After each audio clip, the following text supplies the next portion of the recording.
Bonjour les amis et bienvenue dans cette nouvelle vidéo. Dans la vidéo précédente, je vous ai donné une application très efficace pour réussir la phase théorique de votre permis de conduire.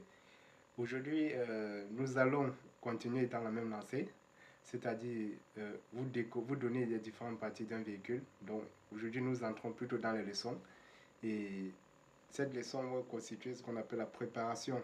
Donc comme je vous ai donné l'application la dernière fois, aujourd'hui nous allons essayer d'entrer dans les leçons qui vont vous permettre de préparer également votre permis de conduire de façon efficace. Et la dernière fois, nous parlions d'une application qui était Code en poche, qui vous permet de vous préparer pour la phase théorique du permis de conduire et de pouvoir affronter les examens le jour J. Et cette application, qui est très efficace, très variée et très diversifiée, contenait déjà plusieurs éléments que nous n'allons plus citer ici. Donc, vous pouvez également trouver des leçons sur cette application. Aujourd'hui, nous allons plus nous attarder sur des leçons. Donc, avant de commencer le permis de conduire, il y a certaines leçons que vous deviez connaître au préalable. Avant de vous lancer dans le permis de conduire, il y a des leçons au préalable que vous deviez connaître et maîtriser. Par exemple, la connaissance d'un véhicule. Qu'est-ce qu'un véhicule? Quelles sont ses différentes composantes? Qu'est-ce que nous trouvons à bord d'un véhicule?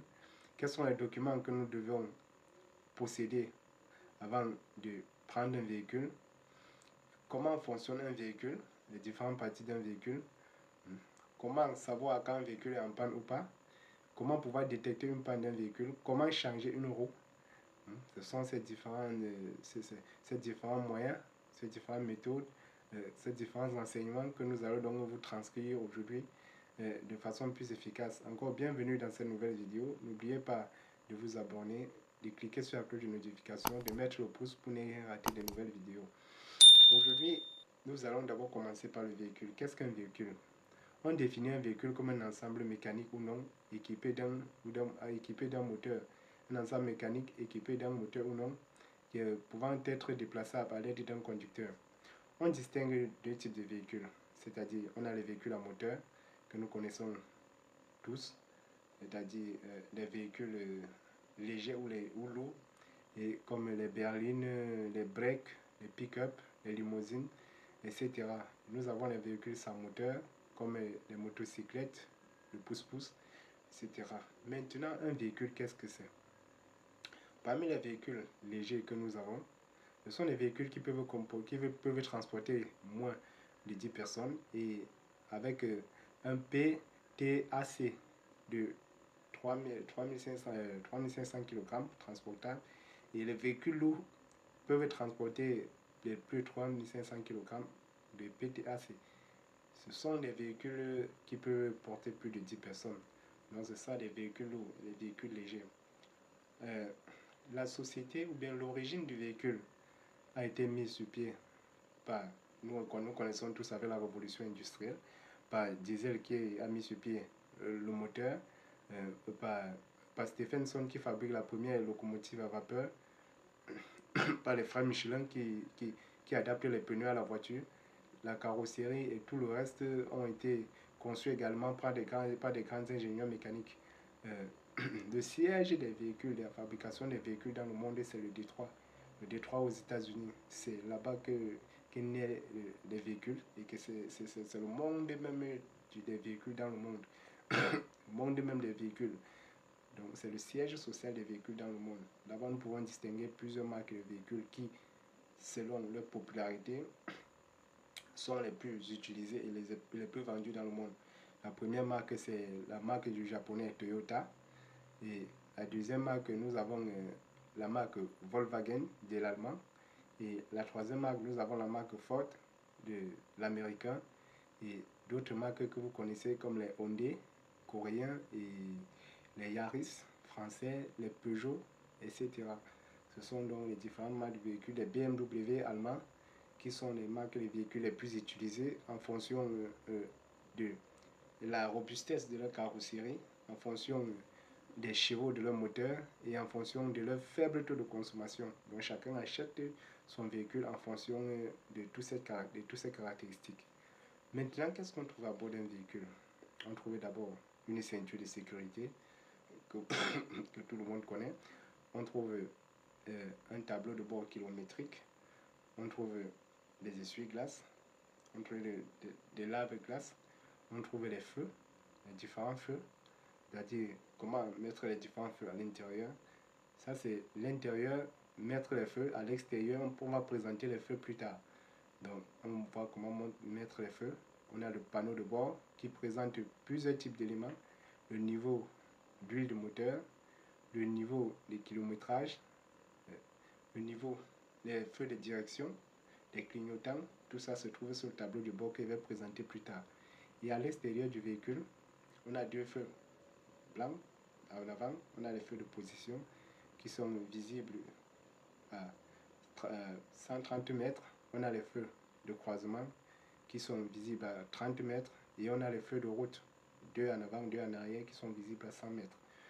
Et en bordure, on a le rétroviseur qui permet de régler et voir si le véhicule suiveur est bien positionné pour pouvoir emprunter une gauche ou une droite selon le clignotant ou bien selon le carrefour à sens giratoire dans lequel vous vous trouvez. Donc ce sont les différentes parties d'un véhicule. Un véhicule est composé généralement de deux parties. On a un qu'on appelle le châssis ou le cadre. Le châssis ou le cadre, c'est le support sur lequel est déposé le véhicule, est déposé tous les composants du véhicule.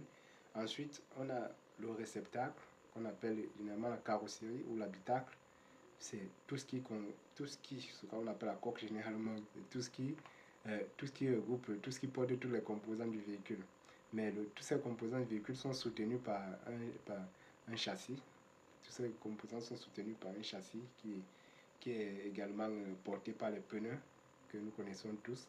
Les pneus également, ils ont les différentes parties nous n'allons pas entrer dans les détails ici aujourd'hui. Donc, ces différents pneus également, on a le 18 témoin, on a la bande de roulement que nous connaissons tous sur le pneu, on a la chambre à air et tout le reste. Donc, là, ça ne doit pas nous concerner dans cette vidéo. Donc, c'était une présentation globale. Et pour le récepteur, maintenant, nous avons le moteur et ses organes annexes, les organes de transmission et tout le reste. Nous avons des temps de moteur comme l'admission, nous avons la compression, nous avons l'explosion qui est généralement le temps moteur où la bougie émet des étincelles et nous avons l'échappement, les différents temps moteurs. Tout ça est relié à l'arbre à cam. Donc ça, nous n'allons pas entrer dans la mécanique profonde. Donc c'est ça, les différentes composantes d'un véhicule. Donc avant de prendre un véhicule, vous deviez déjà connaître, avant de dire que je m'avais fait le permis de conduire, vous deviez déjà connaître ces éléments essentiels. L'origine des véhicules, les différents types de véhicules les plus utilisés dans le monde et les plus vendus, et savoir les raisons pour lesquelles ces véhicules sont vendus, et connaître le meilleur type de véhicule à acheter en fonction de sa carrosserie ou en fonction de son châssis, en fonction de ses composantes. Moi je sais que pour ma part, je préfère plusieurs véhicules allemands parce qu'ils ont une carrosserie très solide. Et parmi les véhicules, nous pouvons citer également les cabriolets, que vous connaissez bien, que sont les vannes qu'on appelle les véhicules de famille. On a les cabriolets, on a les breaks, on a les berlines, on a les différents types de véhicules, on a les limousines, on a les pick-up que je vais vous présenter dans les prochaines vidéos, on a les tracteurs, etc. Là sont les véhicules à moteur. Maintenant, en ce qui concerne les documents nécessaires à avoir à bord d'un véhicule, on a d'abord la carte grise, on a l'attestation d'assurance, on a son permis de conduire, on a la carte rose, on a la vignette, etc. Ça dépend du pays dans lequel vous vous trouvez. Si vous êtes peut-être dans une zone CEMAC, ou bien dans une zone CEDEAO, ou bien à l'Union, dans une zone couverte par l'Union européenne, les documents diffèrent selon les zones géographiques et selon